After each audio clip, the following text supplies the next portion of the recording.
Bismillahirrahmanirrahim. Bismillahirrahmanirrahim. Bismillahirrahmanirrahim. Kesimpulan dari bukunya Said Muhammad Al-Maliki Al-Makki Al-Hasani, Manhajus Salaf fi Fahmin Nusus Bainan Nadhriyah wa Tatbiq. Pedoman ulama salaf di dalam memahami nas-nas Al-Quran antara satu logika pemikiran yang logik dengan penerapan. Bahwasanya bagaimana hukum syariat itu sifatnya qat'iyah. Al-ahkamu syar'iyah itu qat'iyah. Sifatnya qat'i. Tapi ketika tatbiq itu yaqtadi tadrij. Ada fasenya. Bahkan di sini Said Muhammad ini Said Muhammad Al-Hasani. Bukan Ba'alawi ini. Bukan Al-Yamani Muhaqqani. Ini asli Sajid ini. Cucunya Rasulullah asli ini. Terus ini yang difahami oleh Said Muhammad Al-Maliki Al-Makki ini adalah satu kebijakan kita dalam berpegang teguh pada agama dan apa yang disebut dengan ulama salaf. Bahwasanya ada al-fadlu khairum minal adli. Fadl, anugerah itu lebih baik daripada keadilan. Contohnya apa? Contohnya ini masalah tolak. Ketika terjadi tolak ada sesuatu alasan yang membuat suami itu boleh memberikan talak kepada istrinya, ya kan? Sampai terjadi khulu', sampai terjadi apa? Sampai terjadi sumpah. Ternyata dia tuh sumpah melakukan perselingkuhan. Ini adalah salah satu alasan di mana suami boleh mentalak istrinya. Menurut syariat itu adil. Istrinya seperti itu, maka suami seperti itu. Didikan syariatnya sangat baik. Supaya ini peringatan lizajri, peringatan bagi seorang istri. Talak satu dulu. Pertama itu fahjurhunna, yaitu fahjuruhunna, yaitu adalah dijauhi dulu.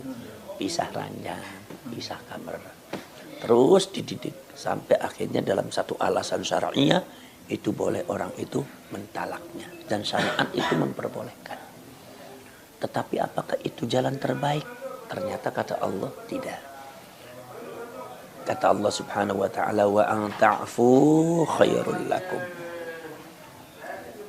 Tapi kalau kalian laki-laki memaafkan dia, setelah itu dia dididik untuk tidak melakukan itu lagi, itu khairul lakum, itu lebih baik bagi kalian.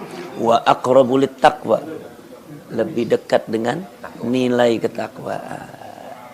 Takwa itu menjaga diri, menjaga istri, menjaga anak, menjaga rumah tangga supaya keluarga jangan hancur, termasuk menjaga semuanya, menjaga kehidupan. Harmonisasi kehidupan ini harus dijaga. Jadi ini artinya apa? Ini dari Said Muhammad mengajari kita semua bahwasanya syariah itu bukan satu tujuan. Syariah di dalam Islam itu bukan satu tujuan yang terbaik untuk dijadikan sebuah keputusan harus menurut syariat seperti itu pun kita harus jalankan. Tidak, ternyata ada yang disebut dengan al-akhlaqul karimah. Al-akhlaqul karimah itu ternyata al-fadl. Fadl. Wala tansawul fadla mir rabbikum. Jangan kalian lupakan anugerah dari Tuhan kalian. Kenapa? Kok Allah bicara seperti itu? Kalau kamu memaafkan istri yang berbuat salah, bukankah kamu juga sama sering berbuat salah kepada Tuhan kamu? Tapi kan Allah memaafkan. Masya Allah. Makanya di sini kenapa ulama-ulama kita tidak menerapkan hukum kisos potong tangan dan pancung. Ini jangan dipahami secara sempit. Ternyata ulama-ulama kita di Indonesia itu memiliki pandangan yang sangat luas masalah agama, bukan sekedar syariah. Apa yang disebut al-fadl? Memang potong tangan itu di syariat diberlakukan. Memang pancung juga diberlakukan. Hadduz zina, had apa juga diberlakukan. Dirajam sampai mati itu had. Itu syariah. Itu keadilan dari Allah. Tapi ada yang lebih utama dari keadilan. Al-fadl. Kita memaafkan, kita mendidik mereka. Cukup lizazri, seumpama di penjara aja. secara dia tobat, dilihat tobatnya, itu aqrabu littaqwa, lebih mendekati satu nilai ketakwaan di mana menjaga harmonisasi kehidupan. Misi daripada agama adalah menyadarkan manusia bukan untuk menghabisi manusia, bukan menghukum, bukan menghakimi, tapi menjaga, menyadarkan manusia. Contoh lagi, ketika kita itu kemudian membagi waris, kita kan kadang-kadang dengan faraid, ya kan? Ini dapat sekian, ini dihitung dengan faraid. Ternyata di sini mengatakan al-fadlu khairum minal adli. Kenapa pakai faraid? Karena bicara keadilan. Tetapi ada yang lebih utama dari keadilan, al-fadl. Al-fadl itu bagaimana? Ya sudah, abang mah milih ini aja, rumah buat kamu aja, sebab kamu belum dapat rumah. Lebih membutuhkan. Apa sih kalau abang mau udah punya rumah banyak, sudah punya usaha maju, mobilnya banyak. Kamu kan belum punya rumah, udah rumah buat kamu. Tanah ini buat kamu untuk usaha kamu, tokonya abang sudah. Nanti kalau untuk ini, oh kata ini bilang, bang sayanya gimana? Yaudah kamu ini aja, ini mobil ini buat kamu, ini tanah di sini buat tokonya kamu.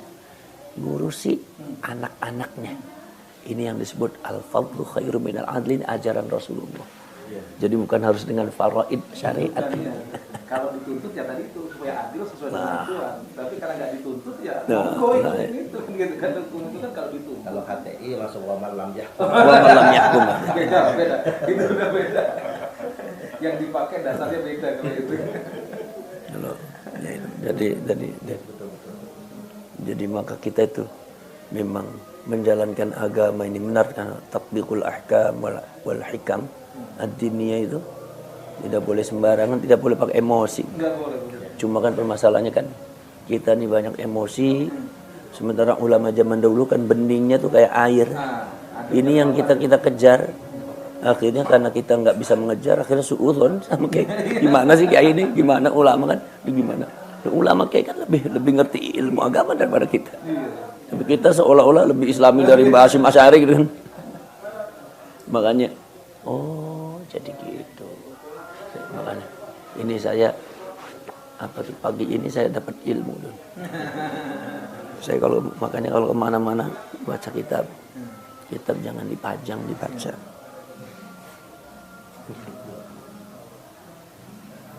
Sebelumnya juga inna akramakum indallahi atqakum, ya, wa an ta'fu aqrabu littaqwa wa la tansawul fadla min rabbikum. Al-fadl al-'afu min al-fadl wal 'afu aqrabu littaqwa wa inna akramakum indallahi atqakum. Jadi orang yang paling menjaga diri, bukan patokannya syariat, menjaga diri dalam lingkup agama secara komprehensif, di mana la tasfikud dima, jangan mengalirkan darah, kalau bisa jangan meneteskan darah. Sedapat mungkin orang berzina sudah muhsan dihukum dulu, diperbaiki, bisa tobat, nggak urusan tobat, urusan Allah. Sebab kalau dibunuh itu kamu netes darahnya, itu wala tasfikud dima. Itu yang disebut dengan wiqayatul din wa wiqayatul hayat. Ini adalah termasuk misi daripada agama Islam. Jadi nggak kaku kita menjaga kehidupan. Berarti Mbah Hasyim Asy'ari luar biasa Mbah Waktu.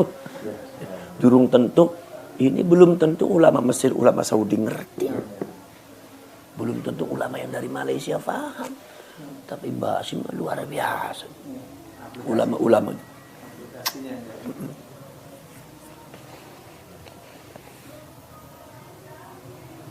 Saya ingat itu.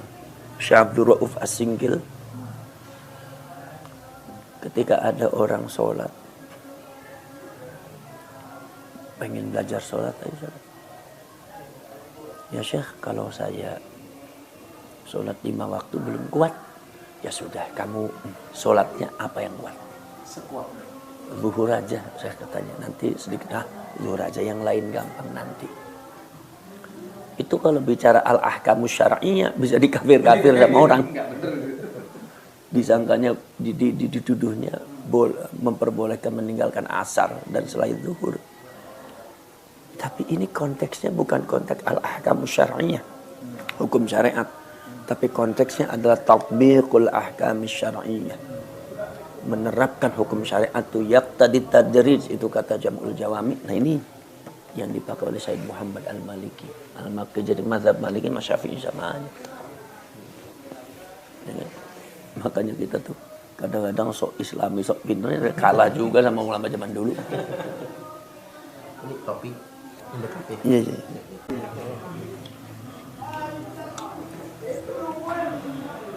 Dari mananya?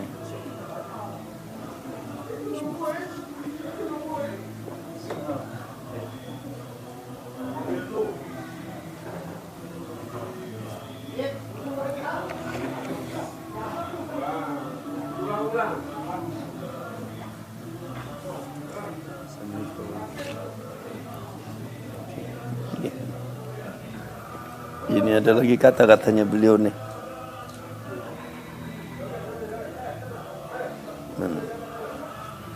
Wal fadlu la yamna'ul haqqa liman talabal adla. Bagi orang yang mencari keadilan, itu kan nanti ada al-fadl, anugerah. Itulah yamna'ul haqqa, tidak boleh merabrak kebenaran. Jadi kalau seumpama orang itu ingin mencari fadlu ahlil bait, keutamaan daripada keluarga dan cucunya Rasulullah, itulah yamna'ul haqq. Fadl ini tidak bisa melabrak kebenaran. Artinya tidak bisa melabrak kebenaran itu kalau seumpama habaib itu memang tidak hak, bukan cucunya Rasulullah. Bagaimana mungkin kita cari fadl, keutamaan masalah ahlul bait, karena mereka bukan cucunya Rasulullah. Karena secara hak mereka bukan cucunya Rasulullah. Maka dari itu bagaimana kita mencari tolabul fadli, ya kan? Nah, jadi al-fadlu la yamna'ul haq liman talaba al-adla. Ini kata-katanya beliau luar biasa. Jadi kalau seumpama kita mau mencari keutamaan, ikut kepada Rasul, ya jangan sembarangan. Rasulnya palsu enggak? Jangan-jangan ikut sama Ahmad Musaddiq. Nanti dikiranya Rasul. Kita alasannya mengikuti wahyu Tuhan. Nah, sekarang masalahnya Ahmad Musaddiq itu hak apa batil? Ya kan begitu? Kalau seumpama batil, maka al-fadl tidak dapat. Bagaimana mungkin kalian ingin mengikuti Allah, cinta kepada Allah dan Rasulnya, punya anugerah, punya keistimewaan, bisa masuk surga, sementara dia itu tidak hak tapi batil, ya. Begitu juga kalau kita mencintai ahlul bait Rasul, nanti kita dapat apa namanya, dapat anugerah, masuk surga, dapat syafaat dan segalanya. Yang jadi masalah, Bang Alwi ini hak apa batil? Ternyata batil. Ya bagaimana mungkin dapat fadl, sebab al-fadlu la yamna'ul haq. Itu